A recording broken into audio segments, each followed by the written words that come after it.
ഹരി ഓം. എല്ലാവർക്കും നമസ്കാരം. കാലോ അശ്വോ വഹതി, അഥർവവേദത്തിലൊരു മന്ത്രമാണ്. സമയരൂപിയായ അശ്വം കുതിര ഓടിക്കൊണ്ടിരിക്കുന്നു. സമയം ആരെയും കാത്തു നിൽക്കുന്നില്ല. ഓരോ നിമിഷവും കൊഴിഞ്ഞു പോയിക്കൊണ്ടിരിക്കുന്നു. ആയുസ് പോയിക്കൊണ്ടിരിക്കുന്നു. കരണീയമായത് ധർമ്മത്തെ അനുഷ്ഠിക്കുക എന്നുള്ളതാണ്. അടുത്ത നിമിഷം എന്താണെന്ന് നമുക്ക് ആർക്കും അറിയില്ല. നാളെ എന്താണെന്ന് അറിയില്ല. ഇപ്പം കാലം എന്താണ്? ഇവിടെ അധ്യാത്മരാമായണത്തിൽ പറയുന്നുണ്ട്, കാലാവലോകാനാം കാര്യസാധ്യം എന്നതാണ്. കാലസ്വരൂപനല്ലോ പരമേശ്വരൻ. ഈശ്വരൻ, ഭഗവാൻ പരമേശ്വരൻ കാലസ്വരൂപിയാണ്. ഒരു മനുഷ്യൻ്റെ ജീവിത ലക്ഷ്യം എന്ന് പറയുന്നത് മോക്ഷപ്രാപ്തിയാണ്, ഈശ്വരപ്രാപ്തിയാണ്, ഭഗവാനെ പ്രാപിക്കലാണ്. ചതുർവിധ പുരുഷാർത്ഥങ്ങളിലെ ഏറ്റവും പരമമായിട്ടുള്ള ഒന്നാണ് മോക്ഷം എന്ന് പറയുന്നത്. ധർമ്മ, അർത്ഥ, കാമ, മോക്ഷം. അപ്പം ധാർമ്മികമായി ജീവിക്കുക, ധാർമ്മികമായ അർത്ഥം സമ്പാദിക്കുക, ധാർമ്മികമായിട്ടുള്ള കാമങ്ങൾ ഉണ്ടാവുക, തദ്വാര ജീവിതത്തിൻ്റെ പരമലക്ഷ്യമായിട്ടുള്ള മോക്ഷത്തെ പ്രാപിക്കും. ഇവിടെ കാലസ്വരൂപിയാണ് ഈശ്വരൻ എന്നുള്ളത് നമുക്കൊരു ഉത്തരം കിട്ടി.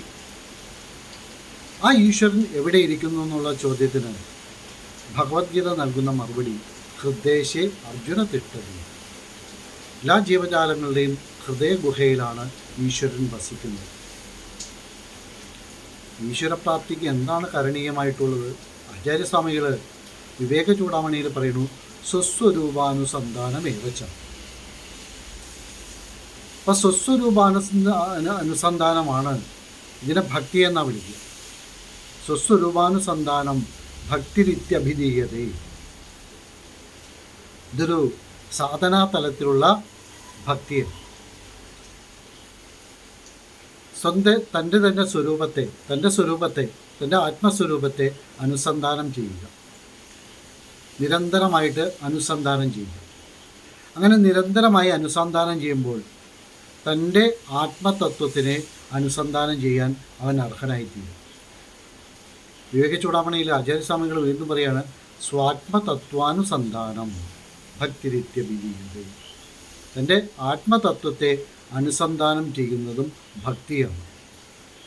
കാരണം ജ്ഞാനത്തിൻ്റെ പരിപക്വമായ അവസ്ഥയിലേക്ക് എത്തിച്ചേരുന്നതാണ് ഈ രണ്ടാമത് പറഞ്ഞ സ്വാത്മതത്വാനുസന്ധാനം. ആ ലക്ഷ്യത്തെ പ്രാപിക്കാൻ ഏവരും ചെയ്യേണ്ടത് ധാർമ്മികമായിട്ടുള്ള കർമ്മങ്ങൾ ചെയ്യുക എന്നുള്ളതാണ്. ഇതാണ് കരണീയമായിട്ടുള്ളത്. അപ്പോൾ ധാർമ്മികമായ കർമ്മങ്ങൾ എന്ന് പറയുമ്പോൾ നമുക്കറിയാം, നമ്മൾ ഇതുവരെ ചർച്ച ചെയ്തുകൊണ്ടിരിക്കുന്ന വിഷയങ്ങൾ യജ്ഞത്തെക്കുറിച്ചാണ്. അപ്പോൾ ധാർമ്മികമായ കർമ്മം എന്ന് പറയുമ്പോൾ യജ്ഞഭാവനയോടുകൂടി കർമ്മം ചെയ്യുക, ഈശ്വരാർപ്പണമായിട്ട് കർമ്മം ചെയ്യുക. ദേവഭോജനം, സംഗതീകരണം, ദാനേഷു. എവർക്കും അതിനുള്ള പ്രാപ്തി ഉണ്ടാകട്ടെ, ഈശ്വരാനുഗ്രഹം ഉണ്ടാകട്ടെ, ഗുരുപരമ്പരയുടെ അനുഗ്രഹം ഉണ്ടാകും. വീണ്ടും കാണാം. എല്ലാവർക്കും ഒരിക്കൽ കൂടി ഹരി.